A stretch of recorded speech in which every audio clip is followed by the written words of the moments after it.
Welcome back to Andrea Cleaning and Life Hacks. I'm going to show you a little something that I found that I'm absolutely loving right here today. These little packs. Can you guess what these are? No, this is not a dishwasher tab. This is not a laundry tab, but this is genius in my opinion. Yes, 4 ways to use these. Can you guess what they are, my friend? Look at that. Bleach packs, 0 splash. So if you have a really dirty toilet, stained toilet, mine's looking really well, but I just want to show you here for demonstration purposes how well this works. Drop that in there, and then you're going to take your toilet brush.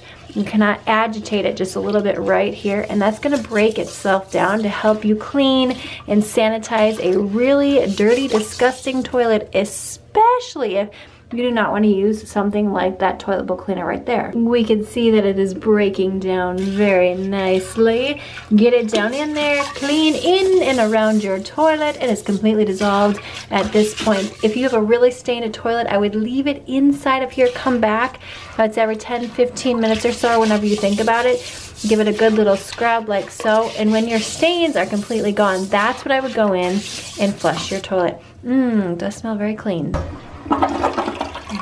Next, rather than having to measure things out or worry about things splashing, if you want to clean your floors or any sort of surface, just add one of these to 1 gallon of warm water. Let's talk about dirty sinks. If you have a lot of staining, especially in and around right here, what you can do is go ahead and pull this on up, fill your sink up, drop this in, let it soak for as long as you need to get the stains out. You can see right here I am washing some white, and again, instead of having to measure things out or having to keep around a bottle of your good old bleach, maybe you are not using the Oxy White, which I love both. I've made an entire video on that. You can go ahead and just drop one of these packs directly into your drum. Don't put it in this compartment right here, put it in your drum. Let me know if you've tried these fun little packs before, what you thought of them. I think this is clever. Give the video a thumbs up. Click this video on screen now to see some more amazing cleaning and life hacks, and I will see you, my friend, in the next one.